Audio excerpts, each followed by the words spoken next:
Okay.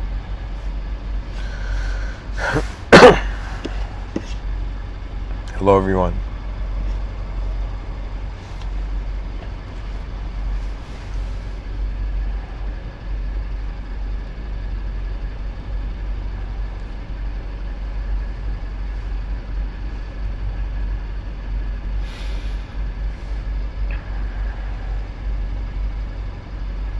Just as a note, if the viewers treat this like an auditorium, when the crowd moves too much, it distracts the person on stage.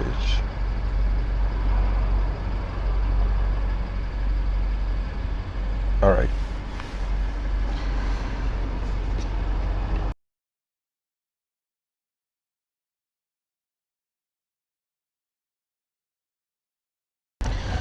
All right, guys. Just a quick update on,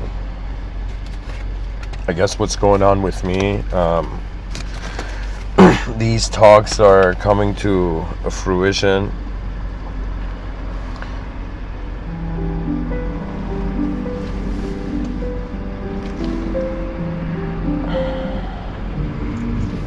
Okay, this is better.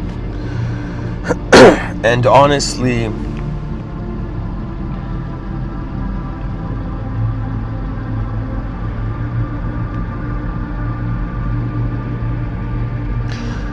I am destroying myself to live. And so, my own life and my own death fascinates me. So these talks, it's finally, pushing myself out of the door for a little. But anyways, this episode had a very interesting motivation, and I just was, driving for 40 minutes, and I was like, yo, it doesn't matter, I'm gonna go sit and give this talk. And I thought about an idea, which it has to, like, I'm sharing it from a specific context. And so this episode, first of all, to everybody listening, it is a poetic episode. Its intent is poetic. And in poetry, the limitations of reality are different in the sense that they can become limitless.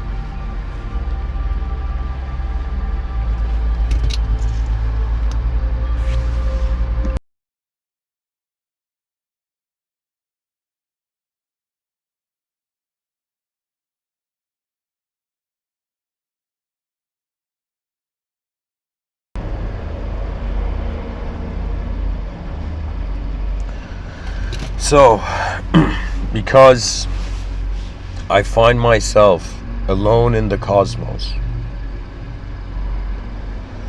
not existentially, but experientially. Existentially, I am blessed to exist at all. Existentially, I am blessed to be a member of a species. Existentially, I am blessed to be aware of this existence. But that blessing is also experiential. And so in this lifetime, I don't know, there's 8 billion of us on this planet, so we each have different DNAs and different perceptions and different conditioning and whatnot. But for me, I became very fascinated what we are calling a being. So easily we say human being, but when it comes to just the identification of what does being mean,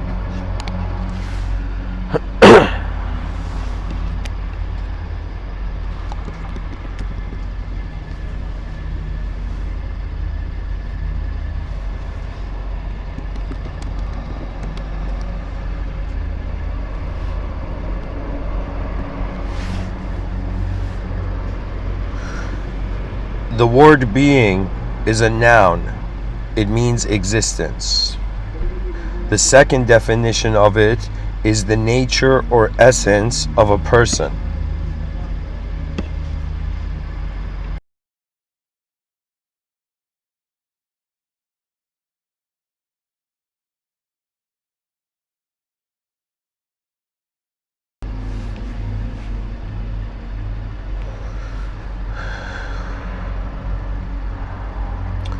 There's more definitions here. It says the nature or essence of a person. 3, a real or imaginary living creature or entity, especially an intelligent one. As a verb, present, participate of be. And then just the word be means to exist, to be present, for it to occur, to take place, to occupy, stay in the same place, attend, come, go, visit, having the state. Oh my god. Okay, no, it's not that many. Represent, signify, consist of, say. As a verb, being, used with the present participle to form continuous tenses. They're coming. Used with the past participle to form the passive mood. Used to indicate something due to happen. Used to express obligation or necessity. Used to express possibility. Used to hypothesize about something that might happen. Archaic, used with the past participate of intransitive verbs to form perfect tenses.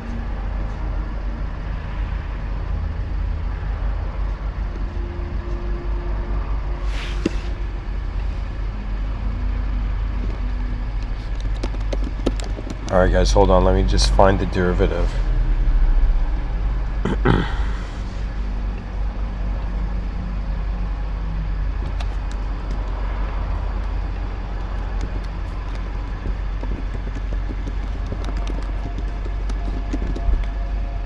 So the word being, it comes from Old English.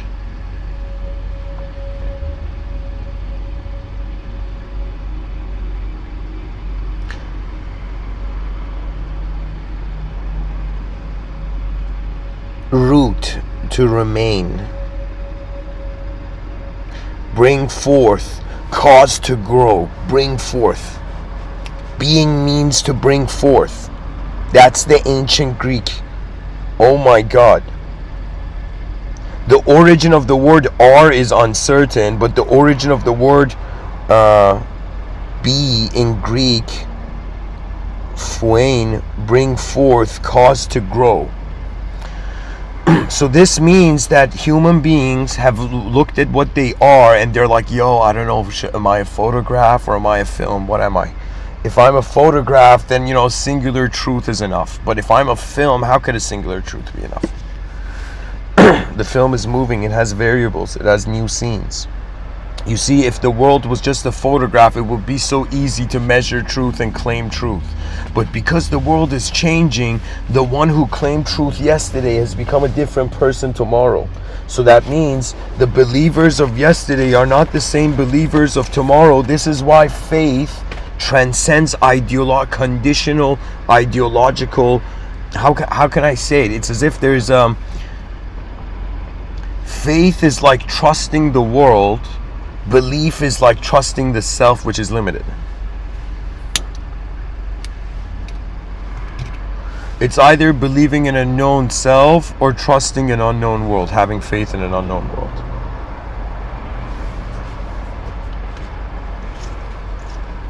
When I say the logos told me that human insanity is extraterrestrial insanity,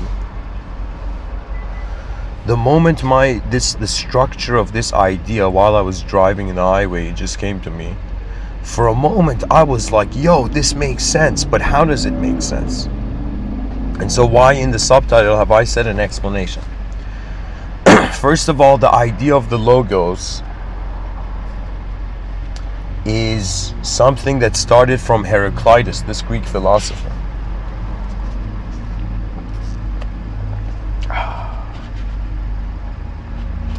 And the logos was like poetically the spirit of the world that would come across to certain individuals as an inner guiding voice. You know, if Heraclitus was alive in the 6th century, what was being interpreted as angels, he would call logos. Really what it is there is just numerous accounts of human beings on this planet that they have interacted with a collective invisible being. There's too many accounts. There's even live stream versions. There's even paid people right now as I'm speaking praying in the world. Do you understand? To an invisible collective original source point. Do you see what I'm saying? We are creatures that are experiencing our existence like a sort of cause and effect modality. We're like, yo, we started and then, oh my God, we gotta end at some point.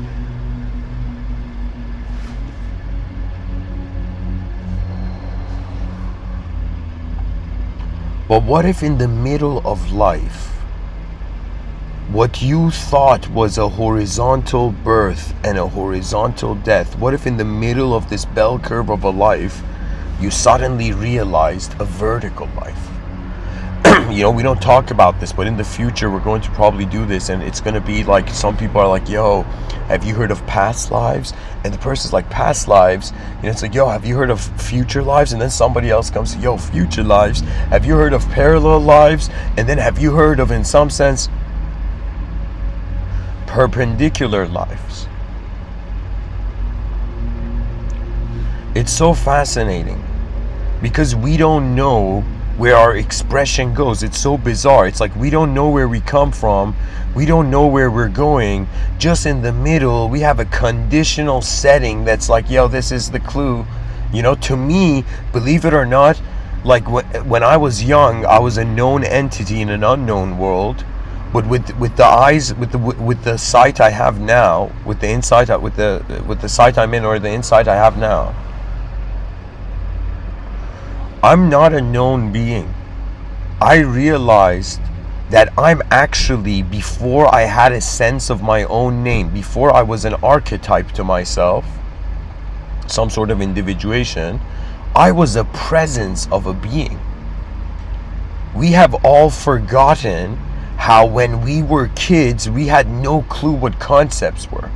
We were just experiencing the raw earth, the silent raw earth. Do you know? That means it's like, you know, a young child, you know, it's like,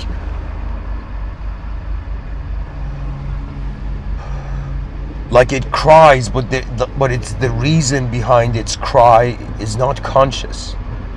It's fascinating. We are born crying unconsciously, and then when people die, we cry consciously. It's bizarre. When we enter the world, we're crying unconsciously. When we're leaving the world, we're crying consciously. Bizarre.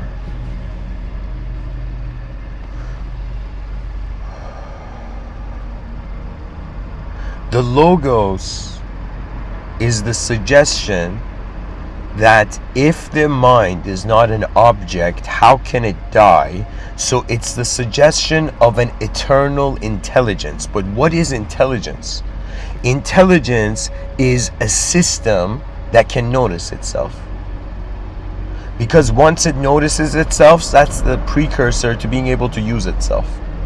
This is a very strange idea. We human beings don't think about like using ourselves, you know? We think about, like, I don't know, there's like some people, they think about using others, you know, some people think about using the world, you know, and then there's some people who are like, yo, what if I use myself? But what does it mean to use yourself to uncover the secrets of the realm?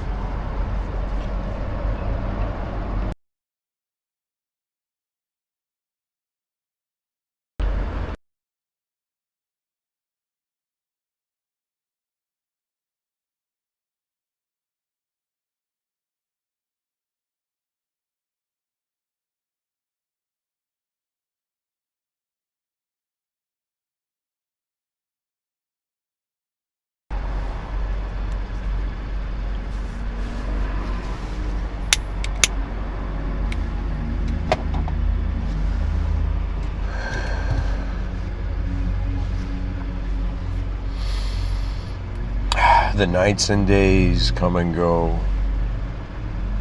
Our eyes stand in a world. Various senses of self enter the world, and various versions of the world, perceptions of it, enter the self. It's like the brain, it's like hilarious. It's like our inner realm. It's like imagination and reality are playing catch, right? And we're trying to catch the ball while it's in mid-air, and we, the species, can't catch it, so we can't identify well.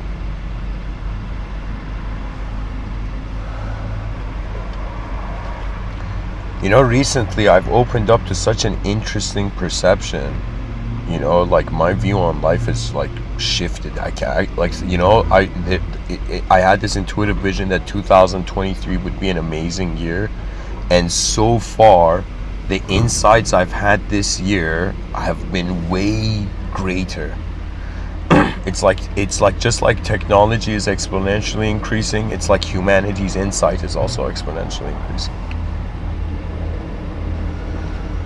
And so what can a temporary entity in an unknown world, where we are telling stories in the void, what can this being do and say? And in some sense, why should the logos communicate to man? The biggest question that humanity has to ask itself, but it's a collective question. That means right now the species has not restored its collective honor. I see it in the eyes of every human being. I see that there's something missing from the lives of everyone.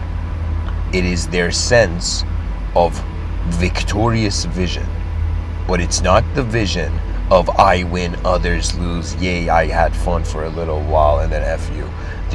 No. You have to, on this planet, decide not just how human you want to be, but what kind of being you want to be. And this is where I can really get into the idea of the logos being a sort of universal mirror to the individual egoic construct.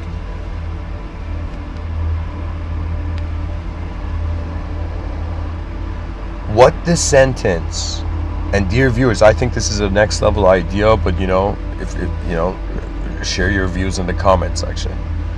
I've had a vision that the comment section of these Mr.Within talks, like it's going to be like the academia is going to find them, and it's going to be the most advanced comment sections on the internet.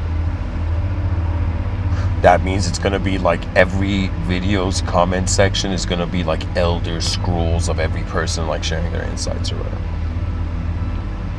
But anyways, what I'm saying, the elder cyber scrolls,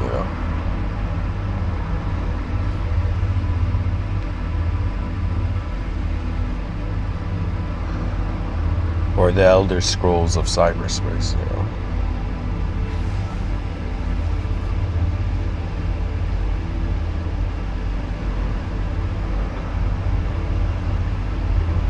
You see, I thought about it that imagine instead of me saying human and alien and then everybody freaking out, yo, is this guy talking about, something beyond our comprehension or beyond our ability, beyond the human ability to comfortably acknowledge? And I would say, just think about it. Instead of a human and an alien, we had a square and we had a cube. A square is experiencing two sides of itself at the same time. This is like the human dualistic experience.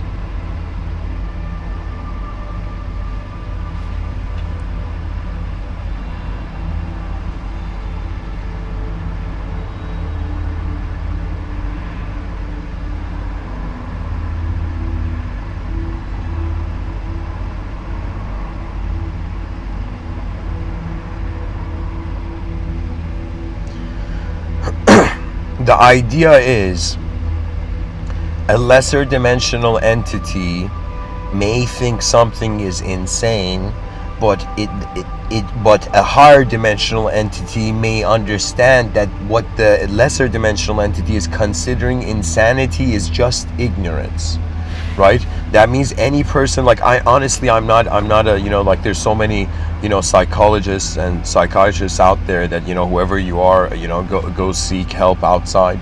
I'm just this human being on a rock in the middle of nowhere, and in some sense like a mystical lion. It's like I have to roar at the unknown before I die.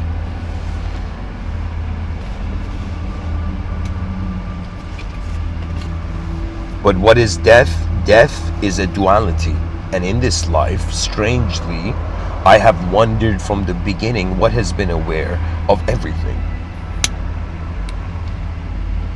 When I say everything, I'm talking about even the duality of everything and nothing, which are codependent ideas. When I say human insanity, is Extraterrestrial Sanity. Just take in this idea. Alright guys, just take in this idea. There's something so deep. I have, for me the challenge is to try to turn images into words.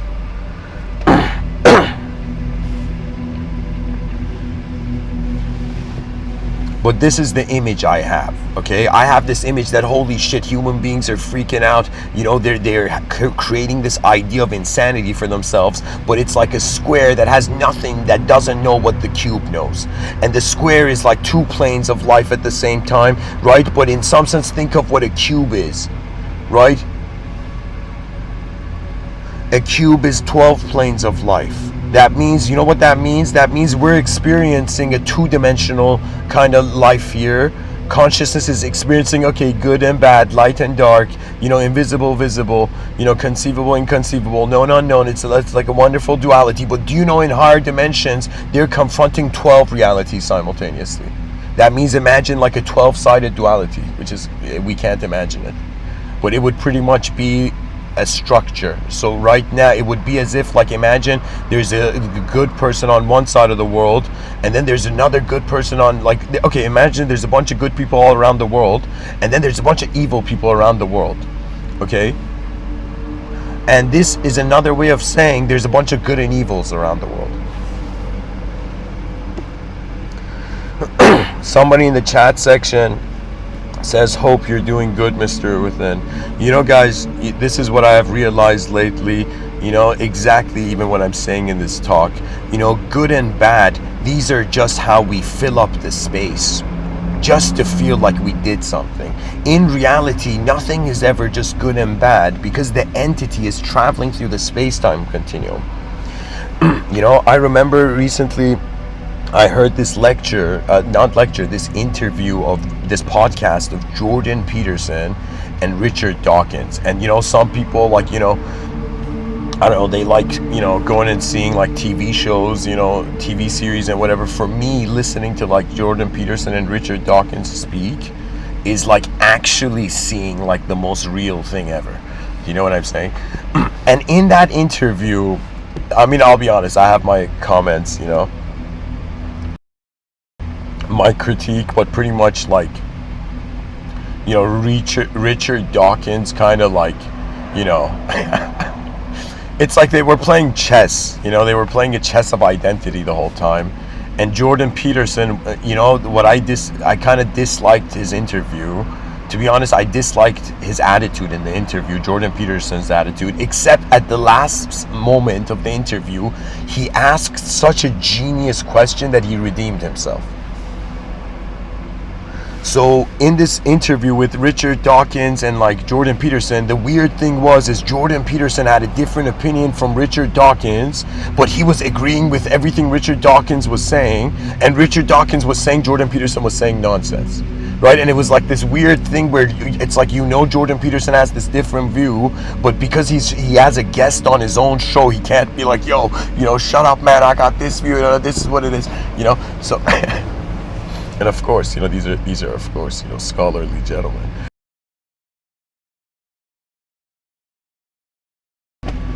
I'm just some guy, some Mr. Within, giving a talk, in his car. But really what Mr. Within is, guys, is just the suggestion. It's really a testament, a tribute to this remarkable idea that what we think is external is internally being recognized. We are experiencing existence, but when we notice we're experiencing existence, it's non-physical. But when we move, existence is physical. Do you know what I'm saying? Like when I watch a film, it's kind of weird. I'm like, yo, am I in this movie right now?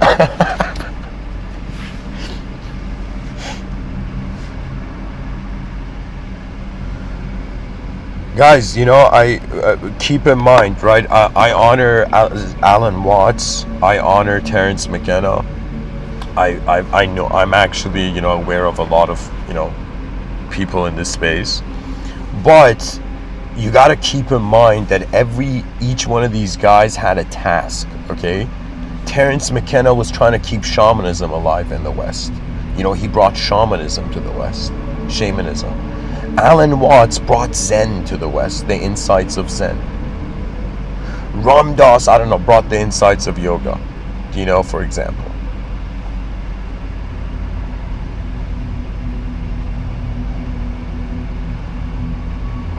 But what Mr. Within is doing is in some sense bringing the insights of the advanced civilization. I think I'm doing something where, maybe people now might not appreciate, but the future generations may.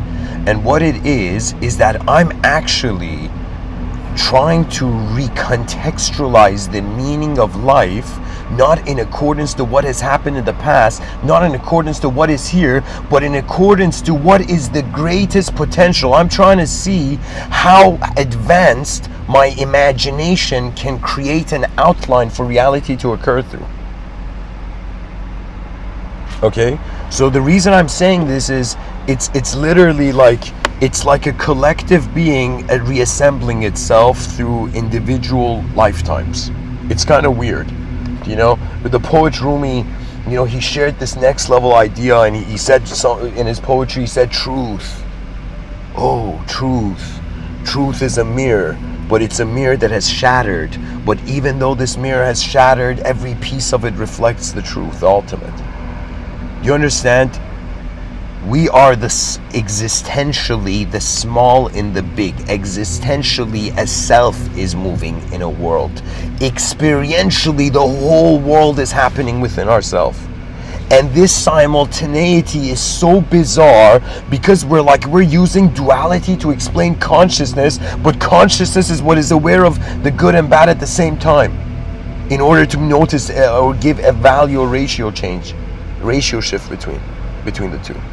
So what I'm trying to say is really that at some point you're gonna be like, yo, what am I living for? Or what is everybody living for? Or any creature that attains consciousness, what is it living for? And the answer is, just like they say, when the student is ready, the master appears. When I look at the lesser species, the master has not appeared for them. Do you know how bizarre it is that we see so much more out of the world than any other species on this planet? It's so bizarre to me. It's like, why are we suddenly so special, right? And some people are like, yo, this creature has a neocortex, like its neocortex development was like something, what other species didn't share. And I'll be like, no. This creature being we are, at some point in the road of evolution, it found something, or something found it. It had an interaction. It's not a bizarre idea, okay? It's not a bizarre idea to consider that back in the day, people had no idea what anything was. So what was reality then? And this is my conviction. I was like, yo, how is it that the ancients back in the day, we're all in the same physical world? How is it that the ancient Greeks believed in their gods? And how is it that every culture has their own mythology and kind of transcendental relationship of groups of peoples with the cosmos, each in their own way and whatever?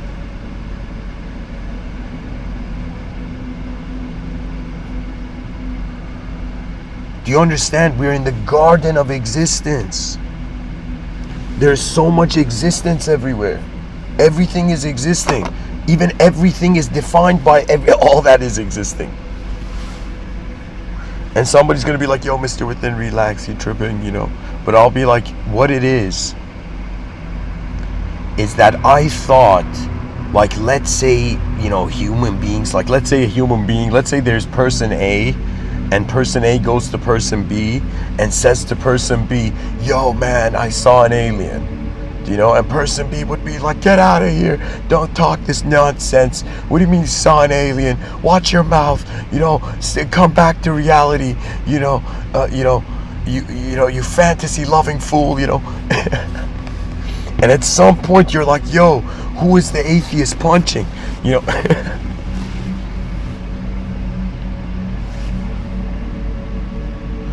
Guys, I never mentioned it. Somebody in the chat section is bringing it to my attention. Somebody says, Mr. Within, do you feel you're being guided by consciousness like gnosis? Okay, I'll get to that, but before that, thanks for reminding me. Somehow your comment reminded me that I never said what Jordan Peterson said to Richard Dawkins in the video. So in the video, at the end, Jordan Peterson asked this genius question from Richard Dawkins, and he says, what if consciousness was mediating natural selection? So he's pretty much saying that what if, like, these organisms, if you really look at the human organism, people are like, yo, men are just buying, cars, and like, doing all these things just for, for the ladies to stare at them, But in reality, the whole activity of the species is literally genetical reproductive continuity.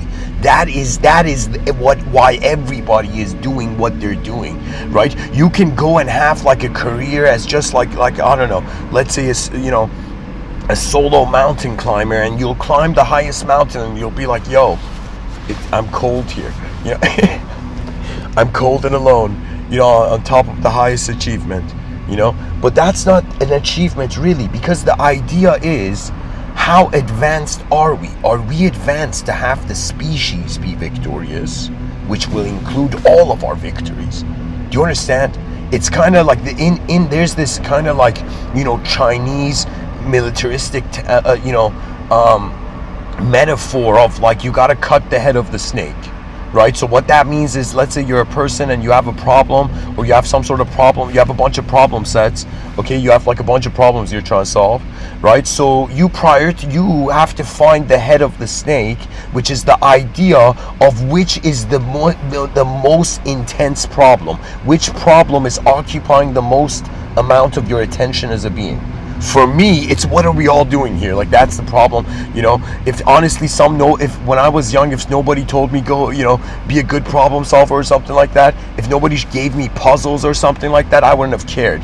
But because my mind attempted to, in some sense, prove its own unstoppability to itself, which is just the youth of everybody. This might sound bizarre, even though the child doesn't know anything, but its ability to look at life directly is a sort of ultimate fearlessness, which I think it's like at some point when you see a child prodigy, like imagine Mozart, and I don't know, like some dude who wasn't like Mozart back in the day. Let's say there was some guy named Bozart, and it's like Bozart was jealous of Mozart, Oh man.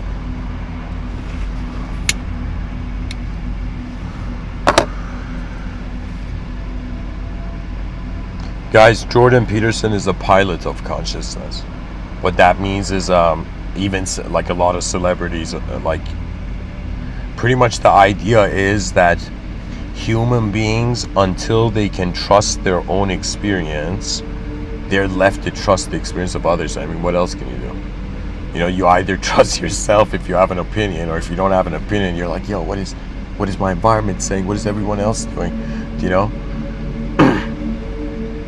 This world gives you a sense that you're late, for a finale.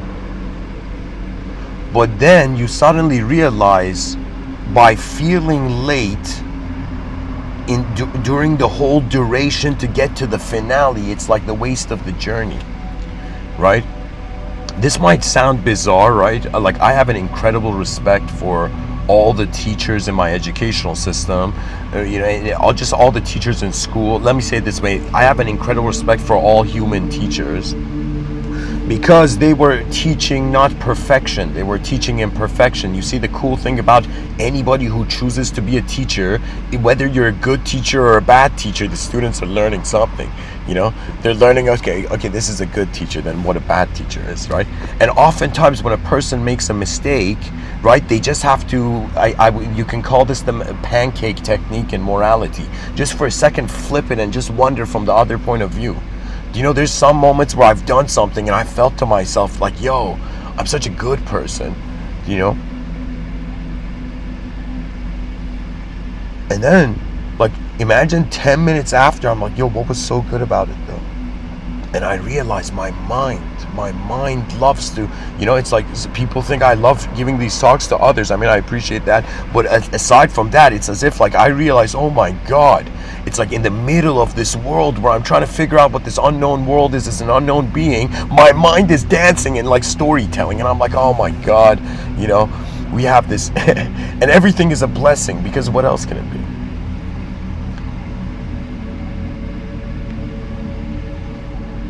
Right now, we have to consider, I think this is very reasonable what I'm going to say, and I don't think it's too bizarre and far out where people are going to be like, yo, this is, you're talking about too much about aliens or whatever. All I'm saying is human beings can look at a fractal world and look at lesser dimensions and get a clue of how the future, the upper dimensions may look like, okay?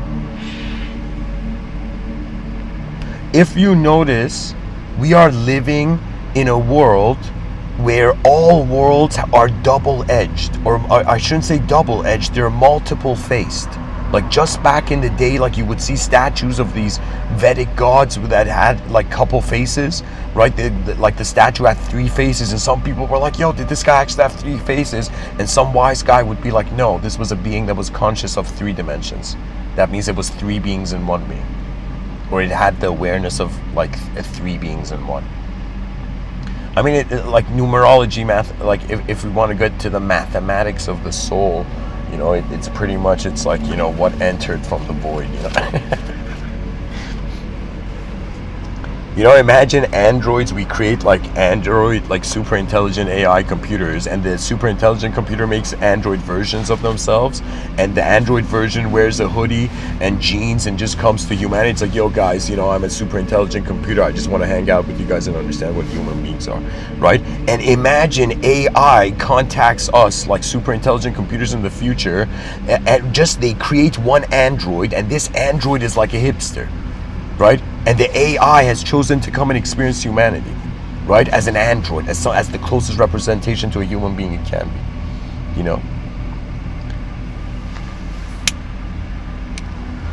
The point Jordan Peterson was making to Richard Dawkins, which I think fascinated Richard Dawkins, where he was saying, what if there was a consciousness prior to the stuff in the space of this world that was mediating how the stuff in the world was being stuffed?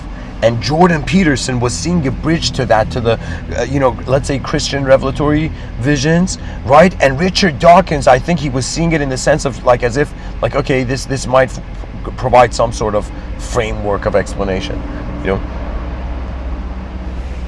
Really what it is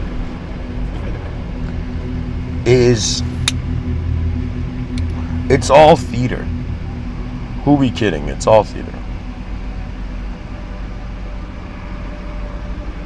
Just like I'm giving a talk right now, oxygen is entering my lungs, my heart is beating, the world is happening.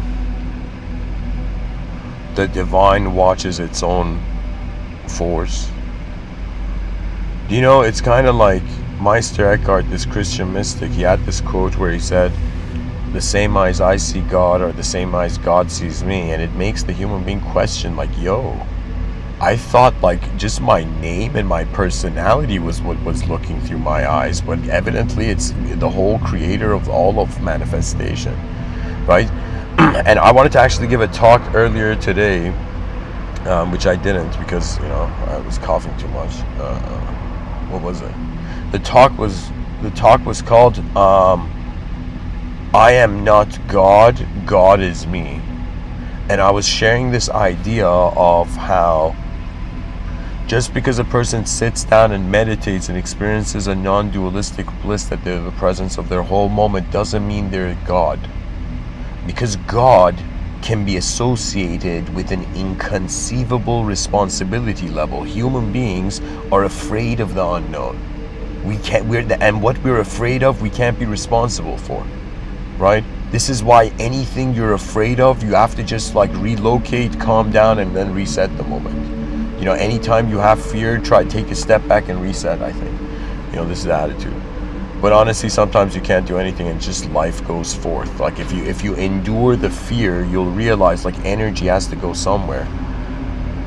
But the idea is, what is directing energy? Like we think it's just somebody comes and says, yo, say these affirmations, say these words, believe these things, and you'll be on the right path, kid. You know, and then you'll be like, wait a minute though. We're in an unknown world. Who knows? Who can know the unknown? Do you see how bizarre it is? Duality is bizarre. Duality doesn't make sense. And people come and criticize and say, what is this? In the holy religious books, in one page they talk about love, and in the other talk love and peace, and the other page is about war and punishment. Sorry, not war, but like, you know, wrath and punishment. Judgment, you know. And so that's because the world is dualistic in the human experience. We have two eyes that see the same moment. And it's as if there are many universes. Like, this might sound bizarre, right? Like somebody would be like, Mr. Within, are you religious? And I'd be like, not in the sense that I'm an artificial, like I don't worship language, because if I do, I am creating a partner to God. So to me, I consider an inconceivable truth, and I consider that inconceivable truth knows how I am being unknown. You see, I thought about it this way, that this might, you know, some people are going to be like, Mr. Within, what are you saying? I'll be like, I'm just, you know, being a philosopher, wondering about theological ideas respectfully. Like honestly, respectfully, and just wondering about this view that instead, imagine God was an owner of a company. And imagine, in some sense, all the angels were like the managers.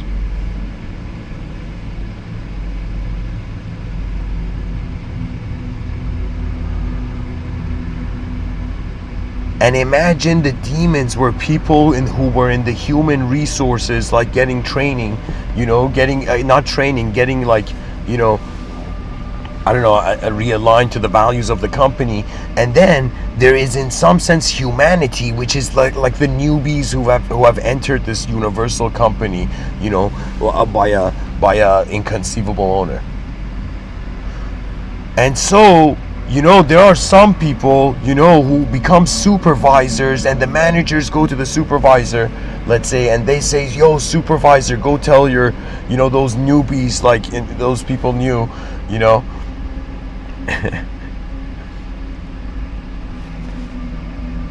tell them the truth of the value of the universal company. And so let's say even like the boss of the company was like, yo, I'm bringing my son in the company as a supervisor, you know.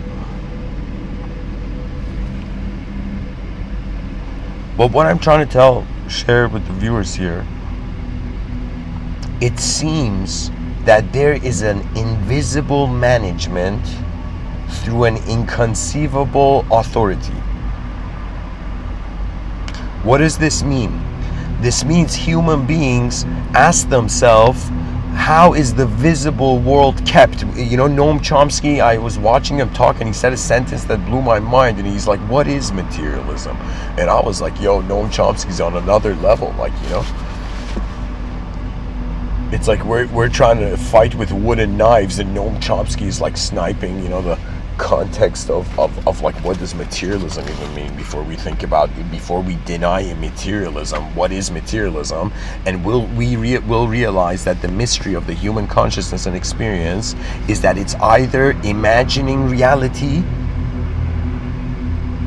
or imagination is real.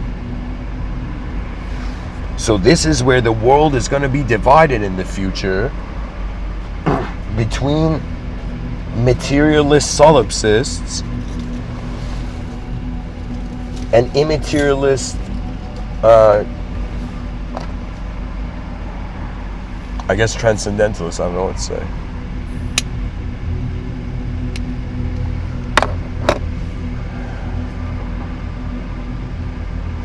So anyways, guys, what I'm trying to say is that, let's say human beings are like, something happens on Earth and human beings are like, yo, that was so insane, oh my god, that blew our minds. And imagine at the same time, like aliens like are looking from their stealth spaceships in our clouds and like, yo, these human beings aren't ready.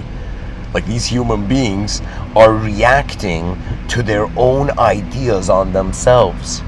They have not come to a realization that their biological, natural humanism transcends their cultural and their ideological possessions.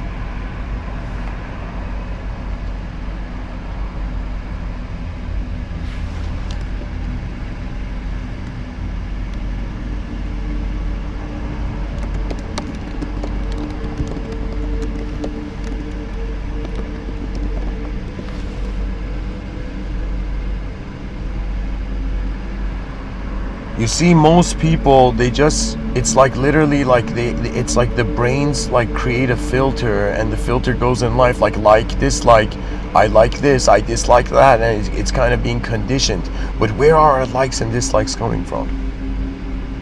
Right? So I'm saying, like, if the human is being associated to the idea of the square, and then the square realizes there's a cube,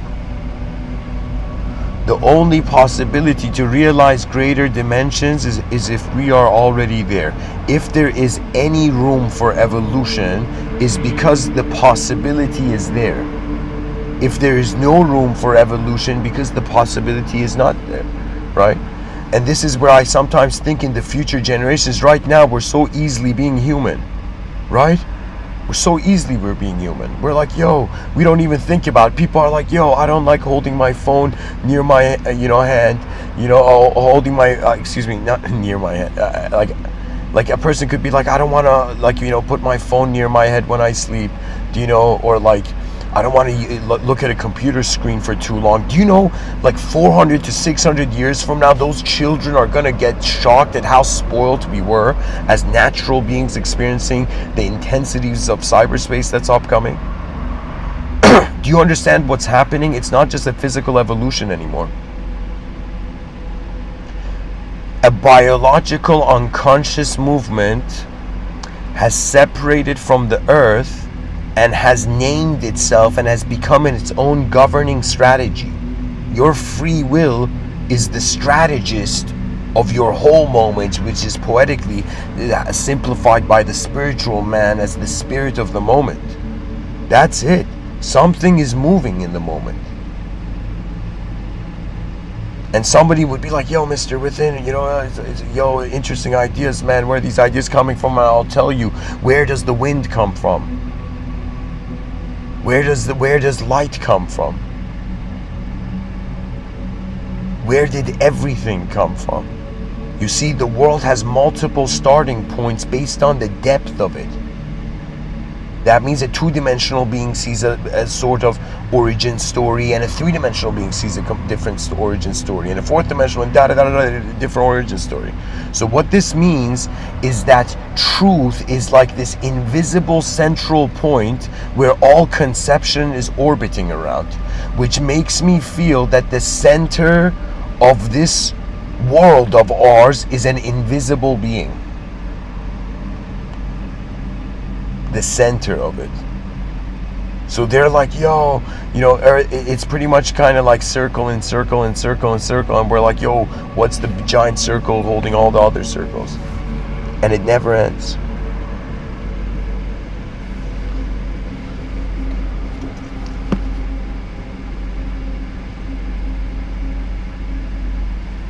Somebody was like, yo, art is dead, poetry is dead. And somebody was like, no man, the audience of art, the audience of poetry are dead. The things that kept us human, if we forget it, we were never human. That's the tragedy. And so in the efforts of a biological species on a rock in the middle of nowhere, trying to ignore outer extinction, there is also inner extinction. Inner extinction means if we stop being human, it doesn't matter if our bodies are human or not anymore. You see, we lost the ancient flame. Do you see? And I'm not saying this is going to happen, but I'm just saying, like, it's all probabilities. When it comes to the past, like, it's happened, so it's verified. When it comes to the present, you know, it's being live streamed, kind of verifiable. When it comes to the future, we work in probabilities. Because I don't know if you as a being in this world have asked yourself, where are you going? Where is everything going? Forget the stories. Wonder about what your experience is preaching to you. Your direct experience that surpasses all indirect ideology. What story in the middle of nowhere can satisfy your thirst for the essence of the whole reality?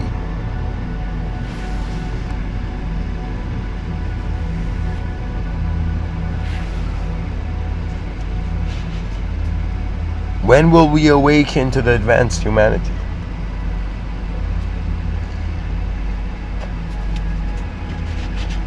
When will we realize that an imperfect noun was present as a perfect verb?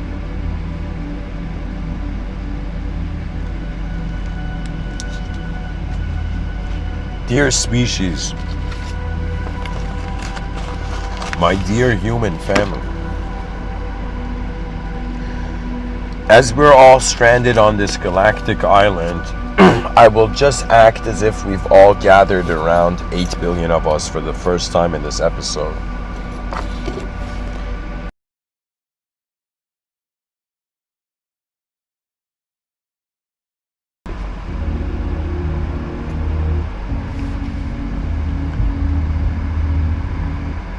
For the first time, I'm going to assume every human being on this earth right now who's alive is hearing me, or is hearing me right now, or will be hearing me.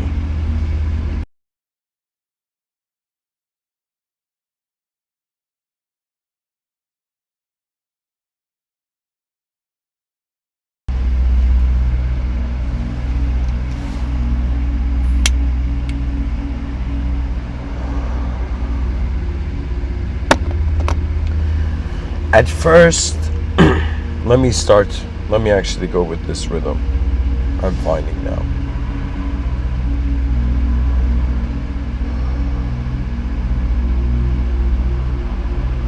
This life has levels. The earliest levels are just cultivation and basic mobility.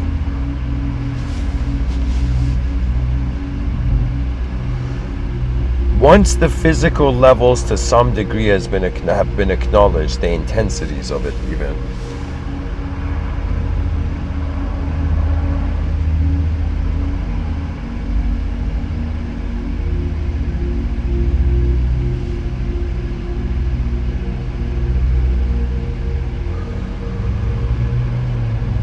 I'm just constantly looking at my own life and I'm like, yeah, I remember just being this moment of sight. And then I remember just suddenly being a person at some point, just logging into my personhood, individualism. And then I remember starting having emotions orbit around that individualism. And then I remember that in some sense, that individualism, in some sense, maintaining a rhythm where every day I wake up, I began feeling like the same self every day.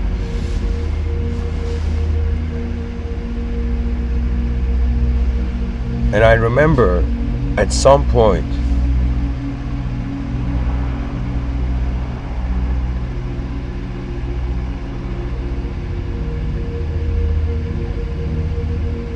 it's like you feel you can't do anything because you don't know what to do.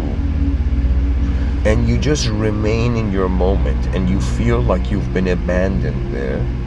And as you stay in that abandonment, you suddenly, just like somebody who stepped into a jacuzzi and they're just adjusting to that temperature, you suddenly acquaint to a state of mind that has many memories of itself being alone.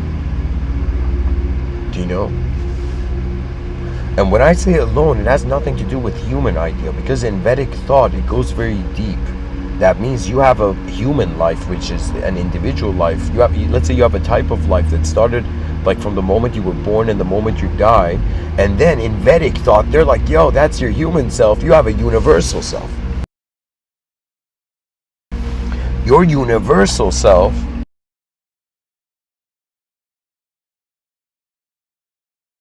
is how your awareness and how you have memories of how the universe began up to this point. Think of it this way. What kind of memory would a human being remembering something have? What kind of memory would a universal being have? Remembering something have? Remembering the past have? Do you understand? That means it's as if like we think we're just the self in a world, because that's just this plane of existence intent, I guess. But beyond that, it's like there are various states that it's like pretty much we need to cultivate mastery of our natural like decent humanism, like honorable humanism, and then have an incredible honor and respect, not being like spiritual escapists who are using spirituality to avoid feeling a way that they have to actually feel. You know, sometimes in life, you know, our ideas are trying to make us not feel something, but we actually have to feel that because there's a reason that feeling is there. You know, there was a time I felt very worthless, and I was like, yo, at least, you know, just noticing that I'm worthless is like there's a worth in that, you know. And that worthlessness does not mean a worth compared to others. It's a worth compared to how your inner realms envisions reality, in contrast to how your outer realms envisions it. So really, if we wanted to check, let's say if we wanted to create some sort of formula for mental health, it would be like pretty much trying to see how synchronized, how aligned the individual's inner realms are to their outer realms. Now, when I give these talks, I am detached from my inner realms. I'm kind of like watching my imagination like a film. Like I see it. If somebody's like, Mr. Within, what do you mean you're watching your imagination? Literally 2 meters in front of me, when I give these talks, I see things. And when I say I see things, not like that kid in like that like Sixth Sense movie, like I see things. You know, it's like no shit, kid. That's the point of eyes. You know.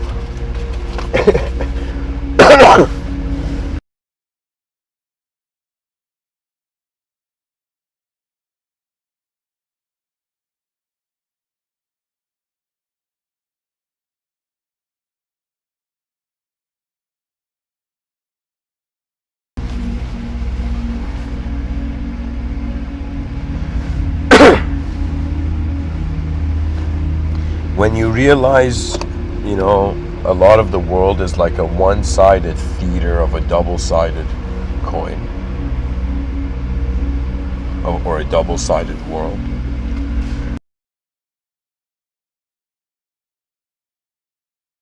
You know, I thought that if I was the most advanced being, what would I do? And I realized advancement has nothing else to do, because it's the most advanced. Imagine somebody their whole life they've been studying enlightenment, and then they get enlightened and they're like, what do I do now? You know? And then you suddenly realize it's all about an attention. You see, why do you think I'm saying the most profound metaphysical discovery I've had in this life is the unknown is unknown? Why? Because it comes to the unknown. And most human beings, when they meet the unknown, it's too intense for them to actually experience it. And I should say experience, I'm not saying it's like something, it's like the unknown is so meaningless. It's like literally just like how Friedrich Nietzsche says,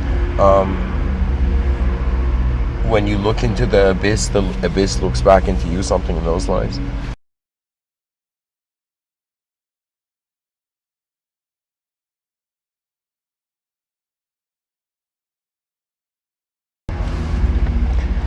It's dehumanized. That's my point. The human truth is not human. And so what does that mean? That means we got to be playful with the human experience, and we got to see what its potential is. I mean, think about it. 8 billion creatures in the middle of nowhere. What's the point of doing anything at all? The world is so big. Like, how much fuel do we need to travel everywhere? Do you know?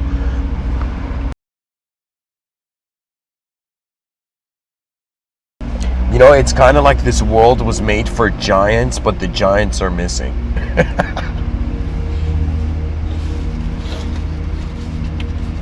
Or the giants have been shrunken down to like little, you know, That'd be hilarious. No, a giant. Imagine a giant world with a giant self, and then you shrink this giant self so the giant self knows the giant world, but it's a small self.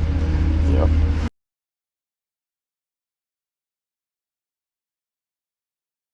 So anyways, what I'm trying to say is Mr. Within's strategy to bringing forth the advanced humanity is pretty much, I've developed something. I mean, and this is the way I'm setting up my shop. And the idea is I call it Mr. Within's inner and outer realmism. I feel all non-biological, psychological, human mental illness can be resolved by this system. It's a technique. It's as if some people are like, yo, do I need medicine? Do I need this? No. You just need an attitude shift.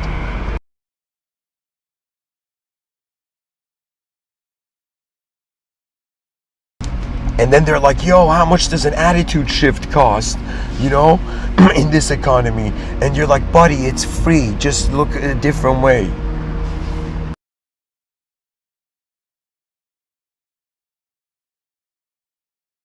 Or ask yourself how much novelty you deserve to experience in this life.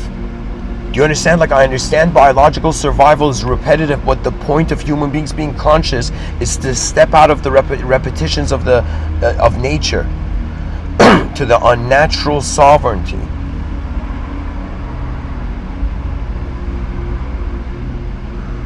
Of a being no longer conditional to a world. Do you know what that means? That's so unimaginable. I understand there's the idea of an inconceivable being, but a being that is not attached to a world. It means a concept without a context. Which is how the idea of God in certain, philosophical views, it's like the infinite regress and, the infinite regress fallacy leading to the necessary existence. What this means is that religion is saying a concept started the whole context, an uncreated concept brought this about. And the theist is in some sense saying, so the oh man, I'm confusing myself. Hold on, guys. The theist, the religious person, is saying there's this uncreated concept that is creating this, that has created the context of the world. So God is the concept of God is the context of reality, right? But then if you look at an atheist or a secular person, rather than a religious person, for them the context was here first and then concepts came. When I was listening to Richard Dawkins speak, he was like, intelligence came about in the later stages of the universe.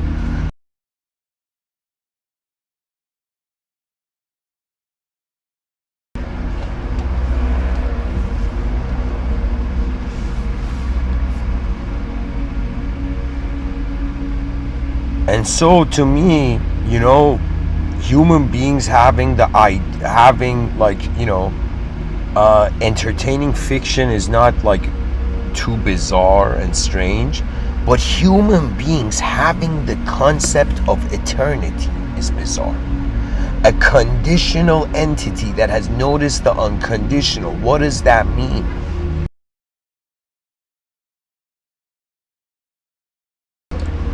That means the conditions were never the ultimate. You know what this means? This means this self you see right now, this self that you, let's say, love and have loved and have hated and think it's strong and weak and this and that. This is the tip of the iceberg. You are the tip of the iceberg, and the tip of the iceberg does not need to fear anything, because when the final moment comes, it will see all that it is. You see, it's as if they ask this person, what if somehow, let's say, forget the idea of, there's after this life, it's a location. Let's say after this life, any question a person had would be answered. And then everybody was like, yo, what question are you going to ask, in the after question life, And imagine somebody was like, what is the point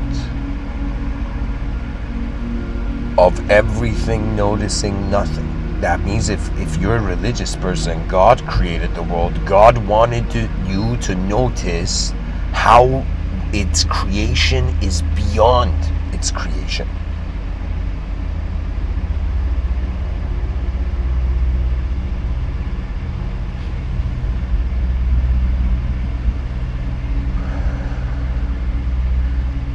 I'll say it poetically.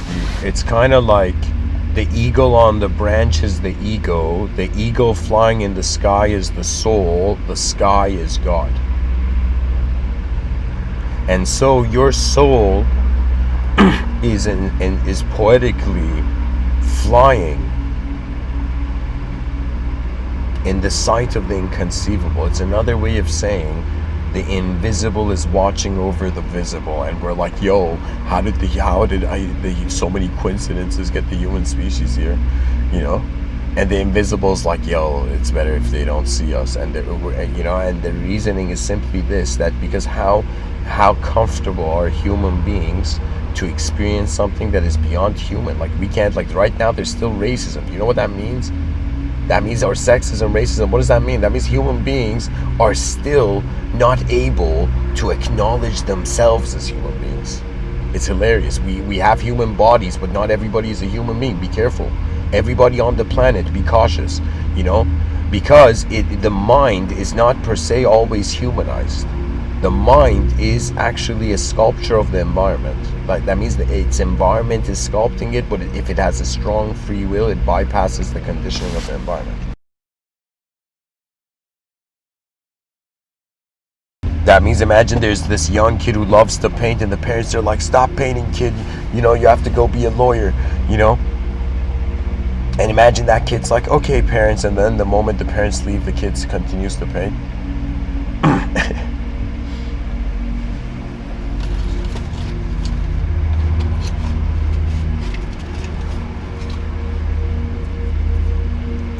What it is its expression. What is life? What is life force? What are we all living for? We're living for this energy that is creating its future in the decisions that it makes. And so really, we have to be concerned in the quality of decisions being made on Earth, and pretty much it would be as if like a way to kind of figure out like how close we are to an advanced civilization is the ratio of efficient and inefficient decisions. That means right now, maybe it's like 60% of inefficient decisions on the planet and 40% efficient.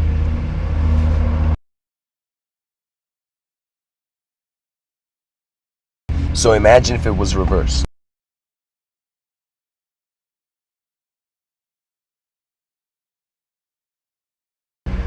So anyways, what I'm saying is, dear fellow human being,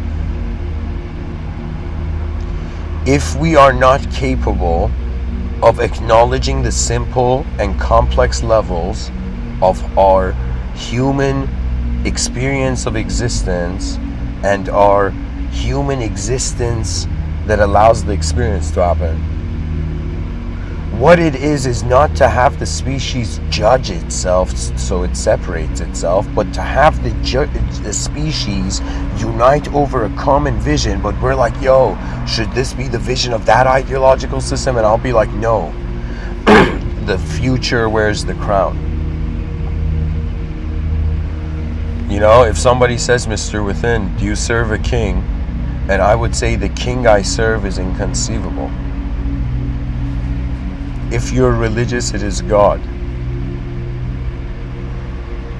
If you're non-religious, it is the future generations.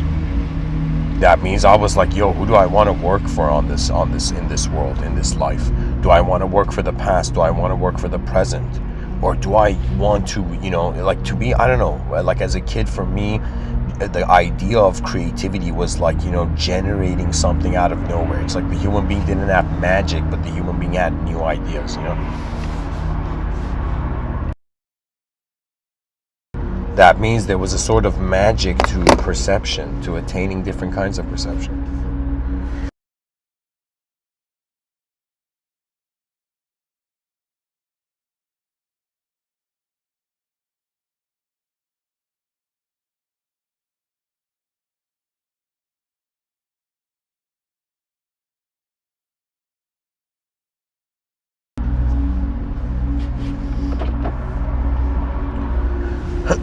So, an explanation to, let's say, reach the finale, finalize this episode. Pretty much, I'm saying I had a moment where I felt, through an intuitive observance of an inner event, something I envisioned, and I was like, wait a minute, could it be that what appears to the human being as insane is actually pretty sane to the extraterrestrial, if the extraterrestrial sees way more out of the moment than we do?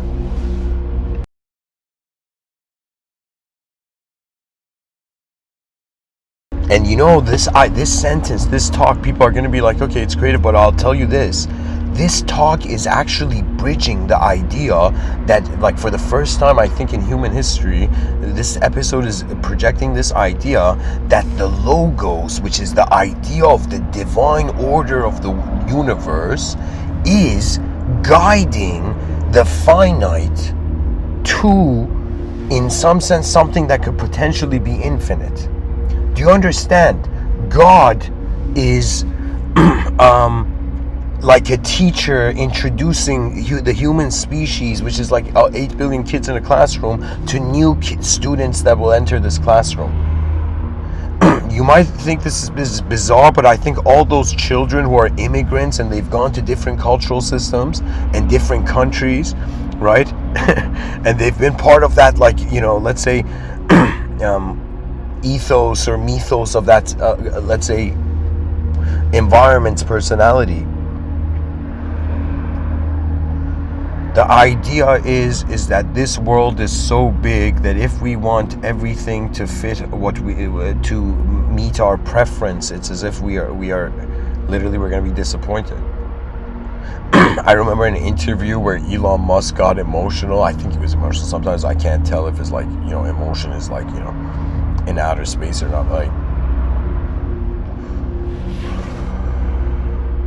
Elon Musk, literally, in this interview or video, he was like, a lot of people, their approach is wishful thinking. And it's not that you should not, it's not like you shouldn't be positive, but it's kind of like, you see, anybody can have an emotion on anything because it's really an instantaneous, positioning, right? Like, I could suddenly feel like, yo, that's the most beautiful, street lamp I've ever seen. I could just have an emotion of suddenly just zoom into it and think it's like the most beautiful, it has incredible geometry and value, and just, it's like mankind has mastered light, on a stick, So you see, the emotion is kind of like solidifying a version to the moment. But if you want to achieve something, you have to wonder about its scale and its length, like if the short-term strategy and the long-term strategy. Short-term strategy, I was like, okay, I'm just one human being, and I was like, in my youth I was shy and stuff, so I was like, okay, it's like, what can I do? It's like, okay, give talks online. So I've decided so far, at least in this lifetime, to serve the mind of the advanced civilization, to serve the mind of the species. That's the type of service for now. But I'm trying to, this is what I'm saying, what I was saying at the beginning, where I'm trying to, like, shift gears into a different, to experience my life force through a different archetype. I feel like I need to, accumulate more journeys.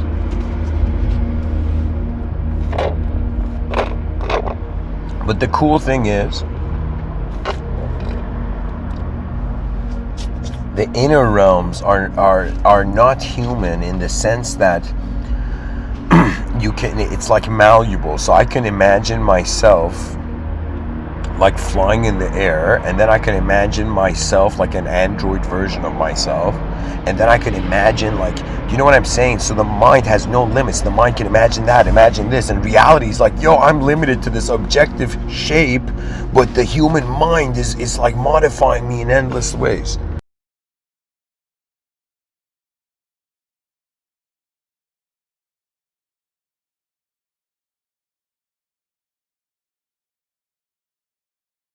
So anyways, guys, dear humanity, I hope this episode was interesting. I don't know, I felt there was a significance in just sharing this idea that we shouldn't take our own we shouldn't take ourselves seriously if we don't know the totality of ourselves, which is another way of saying that, like, it's understandable that human beings are doing the best they can, but this mind that we have is so advanced that you might not believe. For example, for me, this might be a bizarre thing to say, but like, until this year, I feel like I completely activated as a human being.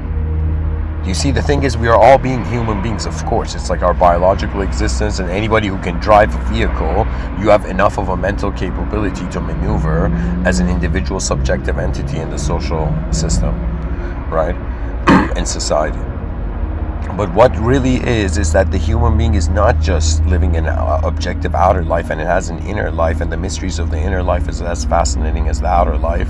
And the mysteries of the inner life are suggesting an ability within the human experience to be able to acknowledge itself. What I'm pretty much saying is, the moment we can simply be like efficient human beings, 8 billion efficient human beings on planet Earth, on space, like 8 billion efficient crew members on spaceship Earth, when we can pull that off, that means human beings have had enough wisdom to be capable of like being like that street smart, or like that, you know, sharp student in the class, and quickly understanding things and going to the next thing, you know.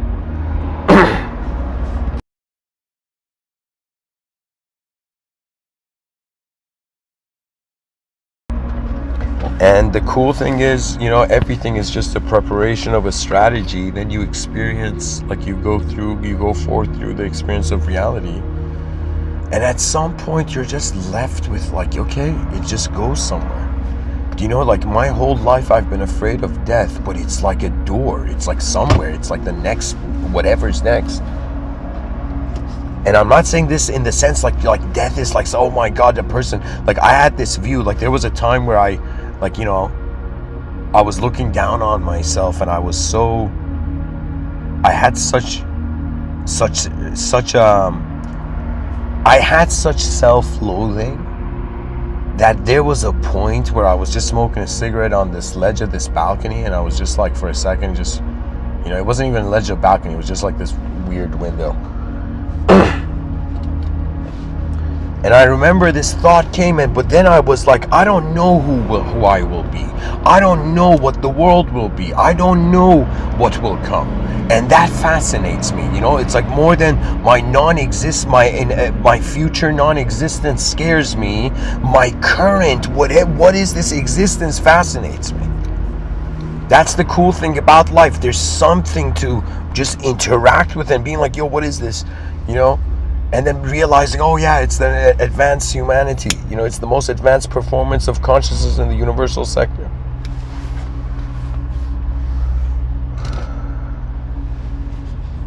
And so what else can I say? The moment goes forth, and it's like the finite experience life like an arrow, like a straight line. The infinite experience it like a circle.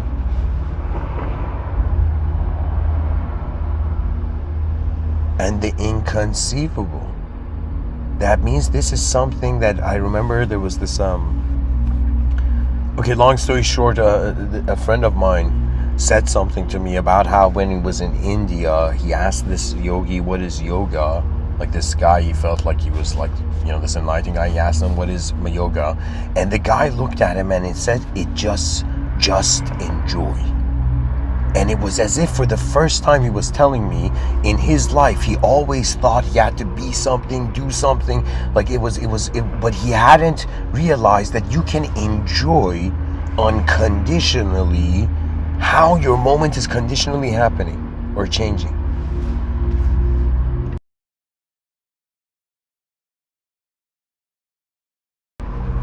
And so, we say freedom of speech, right? But how can you have freedom of speech if you don't have freedom of thought?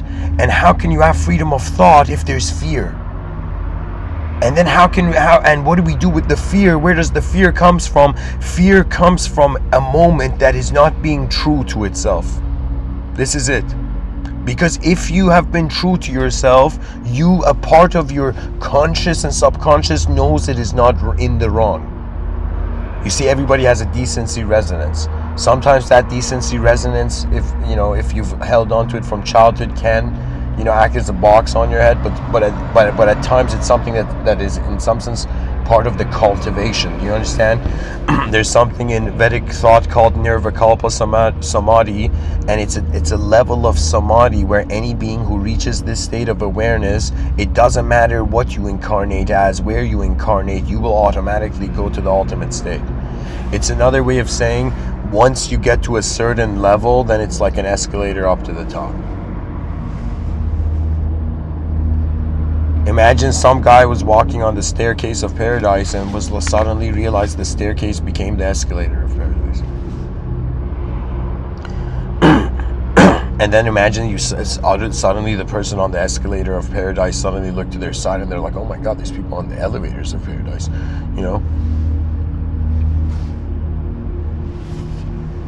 But what I'm really saying is that something has cared to bring all this about.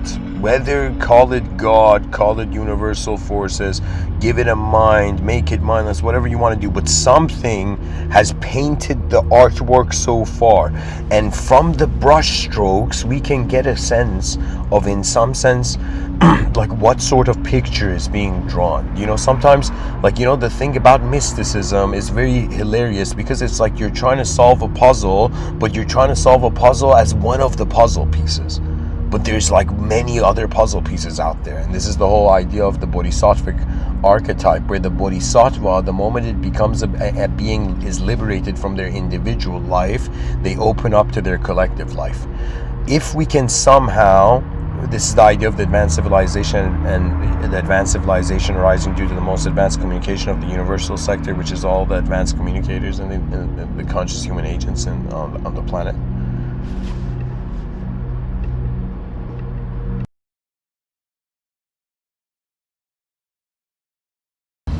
Civilization 2.0.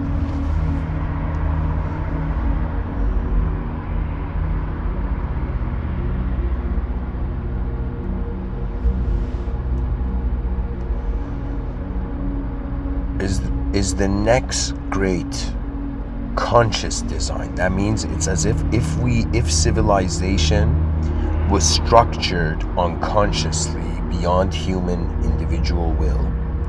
Imagine a generation of philosophers. Let's call them the golden generation of philosophers. They haven't been born yet, let's say. Or maybe it starts from now. I don't know. Maybe it becomes like it's not just one generation. Maybe it's like a vast time. But maybe it's like a couple hundred years of generations of philosophers. But the idea is that they come up with this vision that if the first prototype of civilization came about unconsciously, perhaps with the current cultivation of consciousness, we can actually start like literally giving homework assignments to everybody, you know, in every level of academia. What do you think in advanced civilization? And to get a sense of like how far the human vision can go. Because really, to me, the smartest person in the room is not anybody in the room. Is the person who's either knows where the door is. Do you understand? And that's another way of saying they know how to access the world from beyond the world. But the way you know it, it's not like I'm trying to say like, yo, go play a spiritual video game as yourself. I'm just saying that